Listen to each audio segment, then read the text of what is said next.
Hi hello good morning and ನಮಸ್ತೆ welcome back to my channel Swara Madhyama. ನಾನು ನಿಮ್ಮ ಪ್ರೀತಿಯ ಸುರಭಿ ವೆಂಕಟೇಶ್.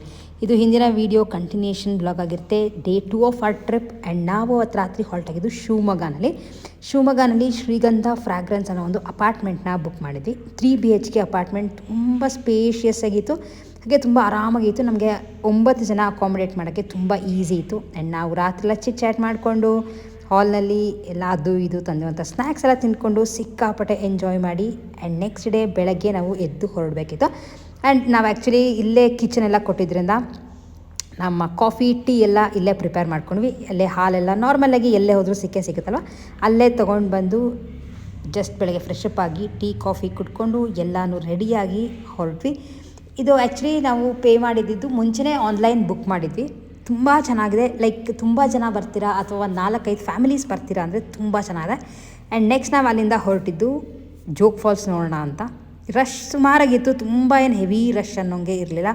ಆದರೆ ನೀರು ಮಾತ್ರ ನೋಡೋಕ್ಕೆ ಎಲ್ಲೇ ಆದರೂ ನಮ್ಮ ಜೋಗ್ ಫಾಲ್ಸ್ನ ಮಿಸ್ ಮಾಡೋಕ್ಕಾಗತ್ತಾ? ತುಂಬ ಚೆನ್ನಾಗಿ ಜೋಗ್ ಫಾಲ್ಸ್ ಧುಮುಕ್ತಾ ಇತ್ತು. ಆದರೆ ನೀರು ಆ್ಯಕ್ಚುಲಿ ಗೇಟ್ಸ್ ಓಪನ್ ಮಾಡಿದ್ರೆ ಇನ್ನೂ ಜಾಸ್ತಿ ಇರುತ್ತೆ. ಬಟ್ ಎನಿವೇಸ್ ನಾರ್ಮಲಾಗಿ ಹೇಗಿರುತ್ತೋ ನಾವು ಹಾಗೆ ನೋಡಿದ್ವಿ. ಕೆಳಗಡೆ ಅಲೋ ಮಾಡಿರಲಿಲ್ಲ ನಾವು ಹೋದಾಗ, ಹಾಗಾಗಿ ಮೇಲೆ ನಿಂತ್ಕೊಂಡು ಎಷ್ಟೆಷ್ಟು ಬೇಕೋ ಅಷ್ಟು ಫೋಟೋಸು ವೀಡಿಯೋಸು ಒಂದಷ್ಟೆಲ್ಲ ಮಾತುಕತೆ ಎಲ್ಲ ಆಡಿಕೊಂಡು ನಾವು ಹೊರಟ್ವಿ. ಆ್ಯಂಡ್ ಈ ಸಲ ಅದಕ್ಕಿಂತ ತುಂಬ ಇಷ್ಟ ಆಗಿದ್ದೇನು ಅಂತಂದರೆ, ನಾವುಗಳು ಜೋಗ್ ಫಾಲ್ಸ್ ನೋಡಬೇಕಾದ್ರೆ ಅಲ್ಲಿ ಕಂಪ್ಲೀಟಾಗಿ ಒಂದು ರೈನ್ಬೋ ಫಾರ್ಮ್ ಆಗಿತ್ತು. ರೈನ್ಬೋ ಕೆಳಗೆ ಬಂದು ನೀರಿನ ಮಧ್ಯ ಯಾರೋ ಪೇಂಟ್ ಮಾಡಿದ್ದಾರೆ ರೈನ್ಬೋ ಅನ್ನೋಂಗೆ ಕಾಣಿಸ್ತಾ ಇತ್ತು. ಆದಷ್ಟು ಅದನ್ನು ಕ್ಯಾಪ್ಚರ್ ಮಾಡೋಕ್ಕೆ ಟ್ರೈ ಮಾಡಿದ್ದೀನಿ. ನಿಮ್ಗಳಿಗೂ ತೋರಿಸ್ತೀನಿ ಮುಂದೆ ವೀಡಿಯೋನಲ್ಲಿ ಯಾವ ಥರ ಬರುತ್ತೆ ಅಂತ. ಸುಮಾರು ಜನ ಜೋಗ್ ಫಾಲ್ಸ್ನ ನೋಡೇ ಇರ್ತೀರ, ಸೊ ಹಾಗಾಗಿ ನಾನೇನು ತುಂಬ ಡೀಟೇಲಾಗಿ ಇದನ್ನೆಲ್ಲ ಹೇಳೋ ಅಷ್ಟಿರಲ್ಲ. ಆ್ಯಂಡ್ ಹೋದ್ಮೇಲೆ ಫೋಟೋಸ್ ಎಲ್ಲ ಮ್ಯಾಂಡೇಟ್ರಿ ಅಲ್ವಾ, ಎಲ್ಲ ಕಸಿನ್ಸ್ ಎಲ್ಲ ಹೋಗಿರ್ತೀವಿ ಅಂದಾಗ. ಸೊ ನಿಮ್ಗೆ ಇಲ್ಲಿ ಕಾಣಿಸ್ತಾ ಇರ್ಬೋದು, ಲೈಟಾಗಿ ಮಧ್ಯದ ಪಾರ್ಟಲ್ಲಿ ರೈನ್ಬೋ ಕಾಣಿಸ್ತಾ ಇದೆ.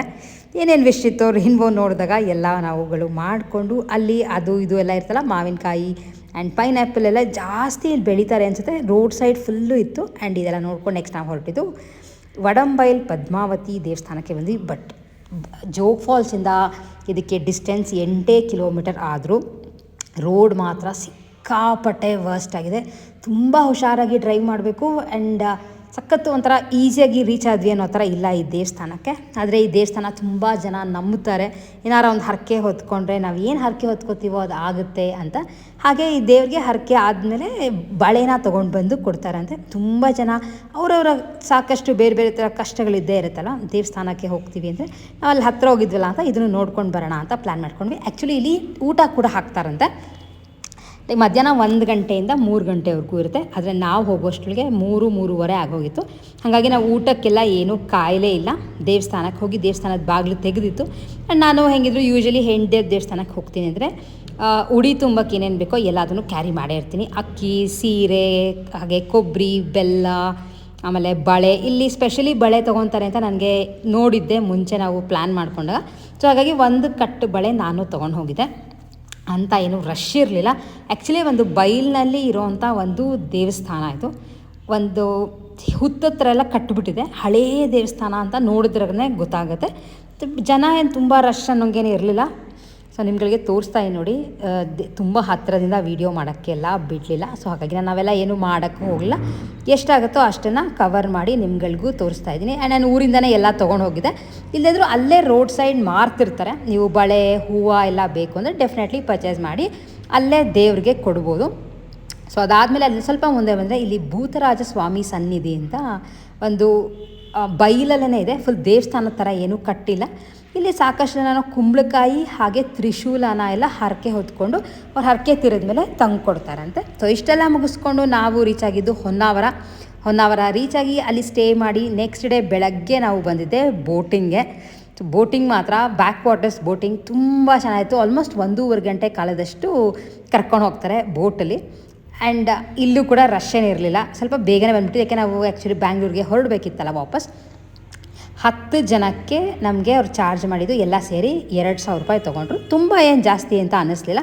ಎಲ್ಲೋದ್ರೂ 200-300 ರೂಪಾಯಿ ಒಂದು ಬೋಟ್ಗೆ, ಅಂದರೆ ಬೋಟ್ ರೈಡ್ಗೆ ಒಬ್ರಿಗೆ ಕೊಡ್ತೀವಿ. ಆದರೆ ಇಲ್ಲಿ ಮಾತ್ರ ತುಂಬ ಮಜಾ ಮಾಡಿದ್ವಿ ಎಲ್ಲ ಕಸಿನ್ಸು. ಇವ್ರನ್ನ ರೇಗಿಸ್ಕೊಂಡು ಮಾತಾಡಿಕೊಂಡು ಆ್ಯಂಡ್ ಅವರು ಪ್ರತಿಯೊಂದು ಕಡೆನೂ ಹೋಗಿ ನಿಂತ್ಕೊಳ್ಳೋದು ಆ್ಯಂಡ್ ಬೋಟ್ ಓಡಿಸ್ತಾರಲ್ಲ, ಅವರು ತುಂಬ ಫ್ರೆಂಡ್ಲಿಯಾಗಿದ್ದರು. ನಮಗೆಲ್ಲ ಸಾಕಷ್ಟು ಫೋಟೋಸ್ ಆಗಿರ್ಬೋದು, ವೀಡಿಯೋಸ್ ಆಗಿರ್ಬೋದು ಎಲ್ಲ ಕ್ಯಾಪ್ಚರ್ ಮಾಡಿಕೊಟ್ರು. ಇದು ಸ್ಪೆಷಾಲಿಟಿ ಏನು ಅಂತಂದರೆ ತುಂಬ ಜನ ನೀವು ಹೊನ್ನಾವರ ನೋಡಿಲ್ಲ ಅಂದರೆ ಇಲ್ಲಿ ಹೋಗಬೇಕಾದ್ರೇ ಸೈಡಲ್ಲೆಲ್ಲ ಕೆಲವು ಅಂಗಡಿಗಳೆಲ್ಲ ಇಟ್ಕೊಂಡಿರ್ತಾರೆ. ಜ್ಯೂಸ್ ಸಿಗೋವಂಥ ಅಂಗಡಿ ಆಗಿರ್ಬೋದು, ವಾಟರ್ ಮೆಲನ್ ಎಲ್ಲ ಅಲ್ಲಿ ಬಂದು ಬೋಟವ್ರಲ್ಲಿ ನಿಲ್ಲಿಸ್ತಾರೆ. ನಾವು ಬೇಕಾದರೆ ಹೋಗಿ ತೊಗೊಂಡು ಪರ್ಚೇಸ್ ಮಾಡಿಕೊಂಡು ಬರ್ಬೋದು. ಬಟ್ ಏನು ಅಂತಂದರೆ ಒಂದು ಹೇಳೋಕ್ಕೆ ಇಷ್ಟಪಡ್ತೀನಿ, ಈ ಥರ ಕಡೆ ಎಲ್ಲ ಬಂದು ಏನಾರ ಪರ್ಚೇಸ್ ಮಾಡ್ತೀರಾ ಅಂದರೆ ತಿನ್ನೋಕ್ಕೆ ಕುಡಿಯೋಕ್ಕೆಲ್ಲ ದಯವಿಟ್ಟು ಕವರ್ಸ್ನ ಮಾತ್ರ ಬೀಚ್ಗಳಲ್ಲಿ ಹಾಕೋಕ್ಕೆ ಹೋಗ್ಬಿಡಿ. ಆದಷ್ಟು ಕ್ಲೀನಾಗಿ ಮೇಂಟೈನ್ ಮಾಡಿದ್ದಾರೆ.